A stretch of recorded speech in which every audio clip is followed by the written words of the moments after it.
Hello friends, welcome to my YouTube channel. आप सभी का स्वागत है हमारे इस यूट्यूब चैनल पर। पिछले कुछ वीडियोस में मैं आप सभी को अनुपात समानुपात के बेसिक क्वेश्चंस को मैं आपको बताया था। आज मैं आप सभी के सामने इसके लॉन्ग क्वेश्चंस को लेकर के आया हूं। तो आइए शुरू करते हैं अनुपात समानुपात के लॉन्ग क्वेश्चंस में।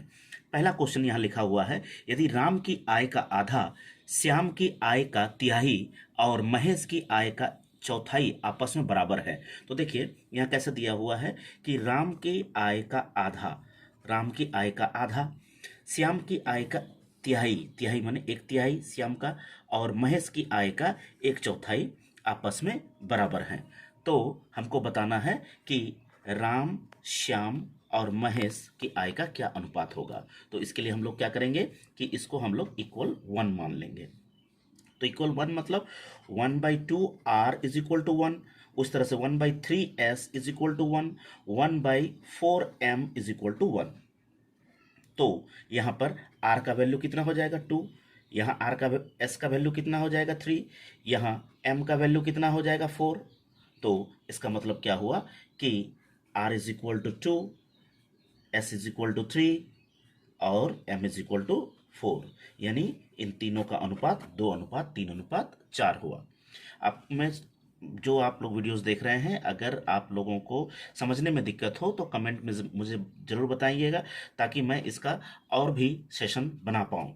नेक्स्ट क्वेश्चन में, यदि राम की आय का दुगुना, राम की आय का दुगुना, श्याम की आय का तिगुना, श्याम की आय का तिगुना और महेश की आय का चौगुना, महेश की आय का चौगुना आपस में बराबर हैं। ये सभी को बराबर कर दिया है। तो तीनों की आय का अनुपात निकालने बोल रहा है। तो तीनों की आय का अनुपात को हम लोग 1 मान लें। तो सेम उसी तरीके से, यानी 2r इज इक्वल टू 1, तो r इज इक्वल टू 1/2। उस तरह से 3s इज इक्वल टू 1, तो s इज इक्वल टू 1/3। उस तरह से 4m इज इक्वल टू 1, तो m इज इक्वल टू 1/4। तो इसका अनुपात क्या होगा, 1/2 अनुपात 1/3 अनुपात 1/4। जब भी ऐसा होता है तो हम लोग क्या करेंगे कि अनुपात समानुपात में जब अनुपात को लाते हैं तो कभी हर नीचे नहीं होता है, वो सिर्फ अंश होता है। तो उसके लिए हम लोग क्या करेंगे, इन तीनों का एलसीएम ले लेंगे। तीनों का एलसीएम हो जाएगा 12, तो 12 हो गया। आप लोग अगर नहीं जानिएगा तो साइड में कहीं कर लीजिएगा एलसीएम, यानी 2, 3 और 4 का एलसीएम इस तरह से निकाल लीजिएगा। तो 12 होगा, तो 2 छक हो गए 12, 3 चौके हो गए 12 और 4 तिया हो गए 12।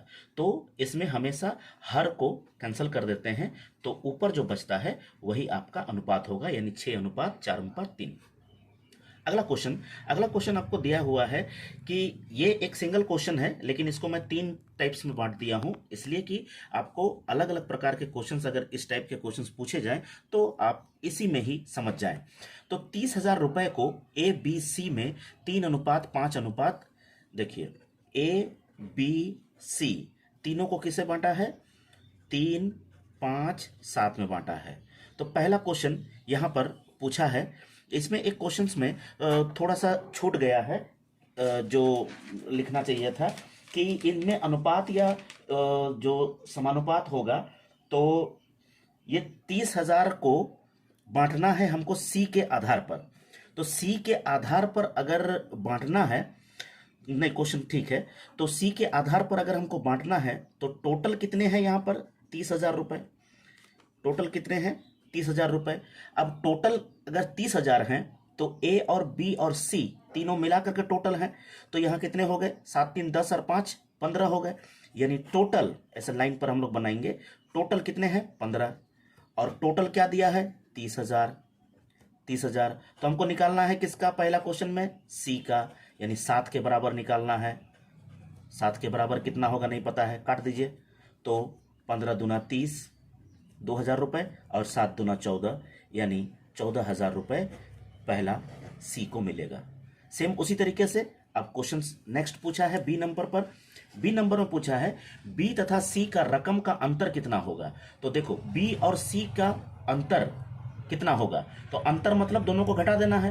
तो 7 से 5 घटाएंगे तो कितना होगा 2, यानी आपको दिया गया है 2 के बराबर निकालना है, अंतर निकालना है, और आपको टोटल 15 के बराबर दिया गया है 30,000 रुपए। तो सेम उसी तरीके से 15 दूना 30, 2,000 रुपये, और 2 दूनी 4, यानी 4,000 रुपये इनका अंतर हो जाएगा।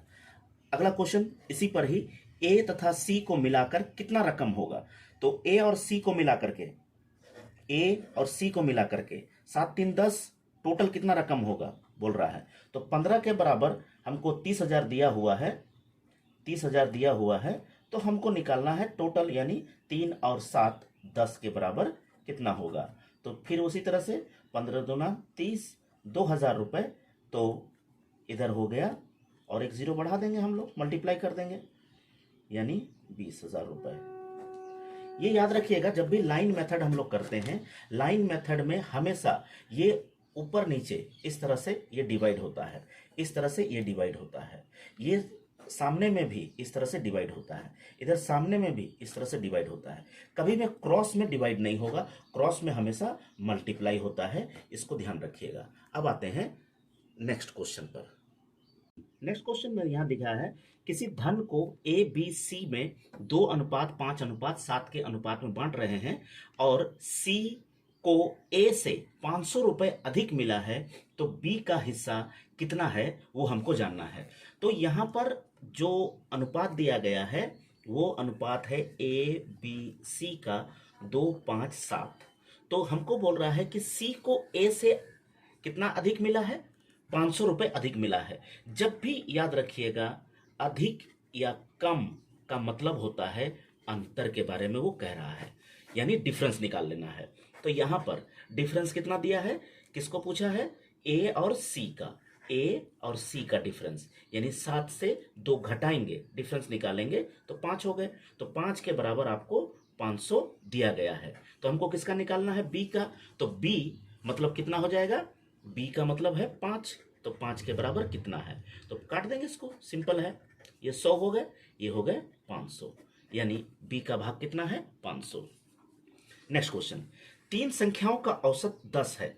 तो औसत अगर 10 है तो तीनों का योग पहले निकाल लो, तीनों का कुल योग कैसे निकालते हैं, 3 गुना 10 कर देते हैं।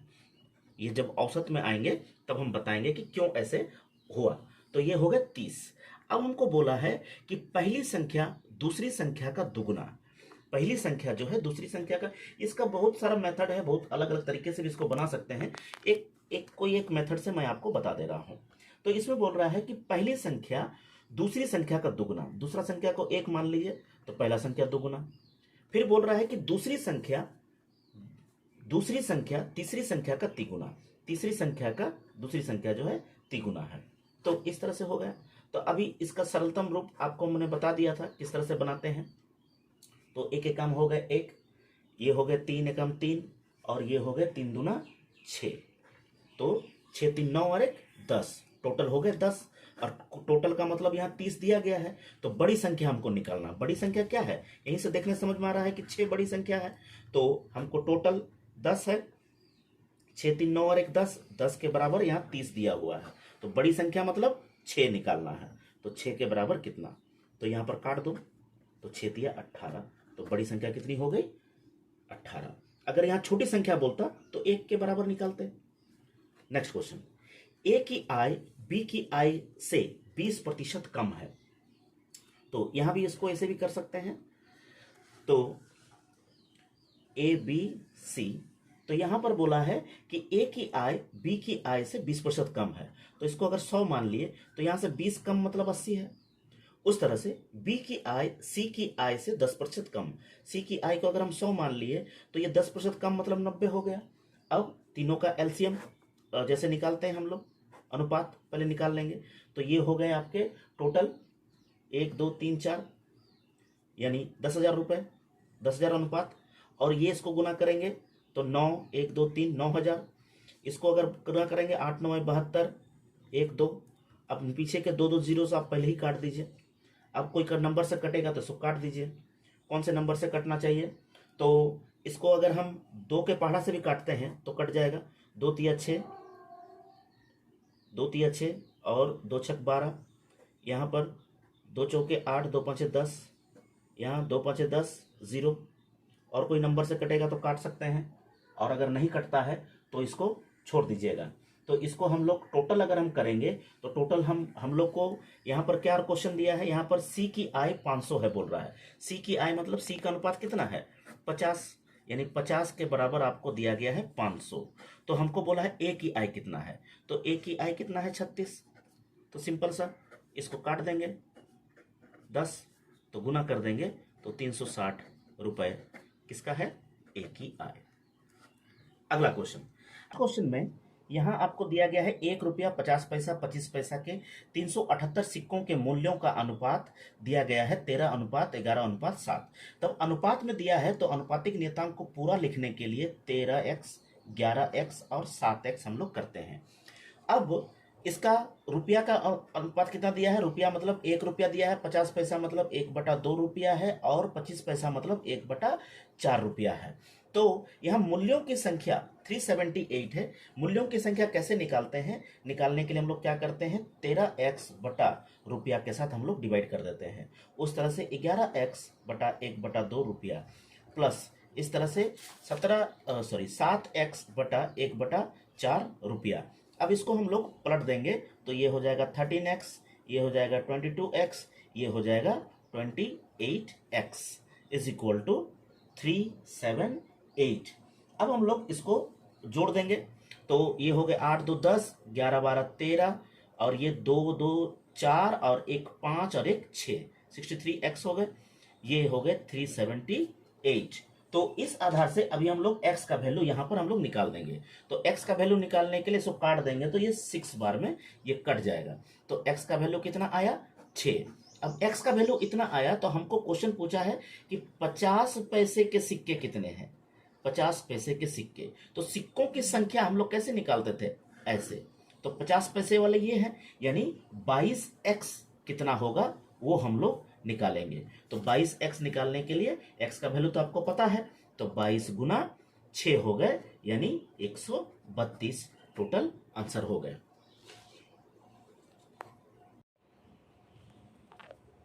नेक्स्ट क्वेश्चन, ये क्वेश्चन एक थैली में 1 रुपया 50 पैसा 25 पैसे के कुल 340 सिक्के हैं।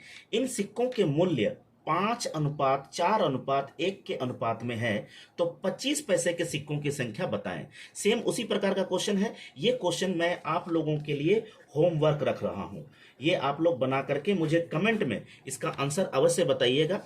तो आज का सेशन आप सभी को कैसा लगा आप हमें बताइएगा कमेंट के जरिए। और इसी के साथ साथ हम लोग ये अनुपात समानुपात के और भी टॉपिक्स को हम लोग, और भी जो क्वेश्चंस हैं इंपॉर्टेंट क्वेश्चंस है उसको भी हम बताएंगे। ये फिलहाल जितने क्वेश्चंस मैंने अभी आपको बताए हैं ये रेलवे एसएससी के लिए इंपॉर्टेंट हैं, तो इसको प्रैक्टिस कर लीजिएगा। आप सभी से रिक्वेस्ट है कि हमारे इस चैनल से जुड़े रहें और लाइक करें, कमेंट करें, इस वीडियोस को शेयर अवश्य करें। और इसी के साथ साथ मैं आज के सेशन को अंत करते हुए आप सभी का आभार व्यक्त करता हूं। बहुत बहुत धन्यवाद।